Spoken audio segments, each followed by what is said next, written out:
اہل چمن، پھر بھی کہتے ہیں ہم سے یہ اہل چمن، یہ چمن ہے ہمارا تمہارا نہیں۔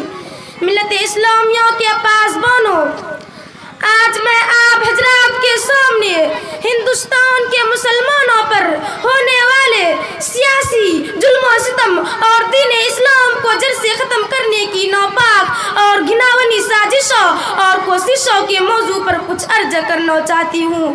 امید ہے کہ بغور سماعت فرمائیں گے۔ وہ ہندوستان جس کی حریت کے باغ کو مسلمانوں نے اپنے خون جگر سے سینچا تھا، وہ ہندوستان جس کی آزادی کے خاطر بہر نہ آشنائے ساحل میں کود پڑے تھے اور موجوں سے کھیلتے ہوئے منجدھار تک جا پہنچے تھے، بے پناہ قربانیوں کے ذریعہ اس کو پروان چڑھایا تھا۔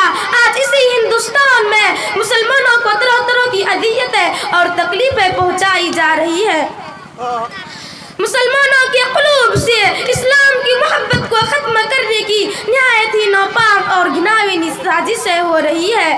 اس میں شک و شبہ نہیں کہ دنیا میں حق و باطل کا تصادم روز ازل ہی سے جاری ہے۔ ظالم و جابر اور کمزوروں میں ظلم کی کہانیاں بہت قدیم ہے۔ کرمن انسانیت پر کئی بار بجلیاں گری ہے، باغ آدم میں کئی آندھیاں آئی ہے، وحشت و بربریت نے بارہا انسانیت کا منہ نوچا ہے اور حیوانیت کا ننگا نوچ کیا ہے۔ اس میں شک نہیں کہ ہم پر مصائب کے پہاڑ ٹوٹ رہے ہیں۔ ہم مظلوموں بے قصور کو ان کا فرقہ پرستوں نے ظلم و ستم کا نشانہ بنایا ہے۔ ہماری مائیں اور بہنیں کی عزت و آبرو لوٹی جا رہی ہے۔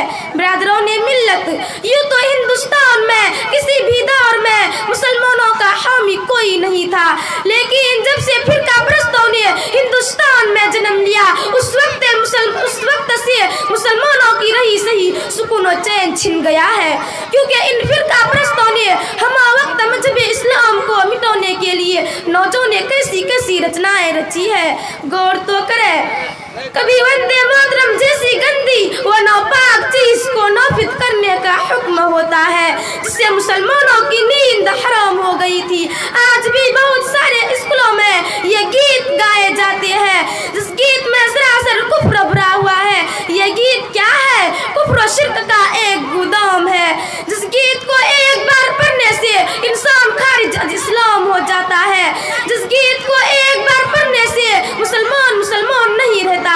آج وہی گیت ہندوستان کے مدارس و مکاتب میں پڑھنے کے لیے بچوں کو مجبور کیا جا رہا ہے۔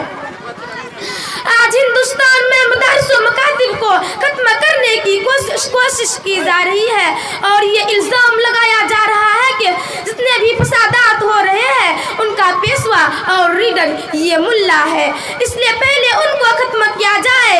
اس کی آسان صورت یہ نکالی گئی کہ اب مسلمانوں کے سبھی مدارس و مکاتب اور مساجد کو ختم کیا جائے، ختم کیا جائے۔ اسی وجہ سے ہماری عبادت گاہوں میں پابندی لگا دی گئی ہے۔ اب مسلمان کسی بھی مدارس و مکاتب کو اور مساجد کو نہیں بنا سکتے، نہ رہے گا بانس نہ بجے گی بانسری۔ لیکن شاید ان کو معلوم نہیں کہ مسلمانوں کی جب تک سانس چلتی رہے گی اس وقت تک دین اسلام اور مکاتب و مساجد میں کسی طرح کی بھی آنچ نہ آنے گی۔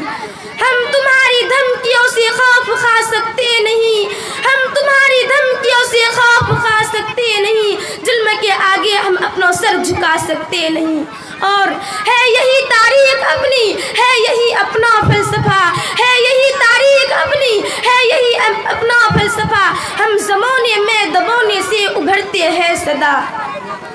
عزیزان گرامی، اگر وطن ہماری جان مانگے تو جان دیں گے، اگر وطن ہمارا مال مانگے تو مال دیں گے، اگر وطن ہماری اولاد مانگے تو اولاد دیں گے، اگر وطن ہمارا تن من دھن مانگے تو سب کچھ دیں گے، مگر یہ ہم سے کبھی نہ ہوگا، نبی کا جاہو جلال دیں گے۔ لیکن یہ نہیں ہو سکتا کہ مسلمان نبی کا جاہو جلال دیں۔ آپ حضرات کو وہ تاریخ یاد ہوگی کہ انگریزوں کی ظلم و زیادتی جب حد سے آگے بڑھی اور انہوں نے اسلامی قلعہ کو مسمار کر کے اس پر تثلیثی عقیدے کی بنیاد رکھنا چاہا تھا، تو سب سے سے پہلے حضرت شاہ عبدالعزیز صاحب علیہ الرحمہ میدان جہاد میں بے جھجک کود پڑے اور افضل الجہاد کلمۃ حق عوض سلطان و جائر کے جذبے بے کرو سے سرشار ہو کر ہندوستان کے دارالحرب ہونے کا فتویٰ دیا اور انگریزوں کے خلاف مہد جنگ قائم کیا اور اس بات کا تہیہ کر لیا تھا کہ غلامی کی زنجیر کے ٹکڑے ٹکڑے کر کے ہی دم لیں گے، جس کے نتیجے میں مسلمانوں کو مصائب و مشکلات کے کن کن مراحل دشوار اور گزار گھاٹیوں وادیوں سب سے گزرنا پڑا۔ وما علینا الا البلاغ۔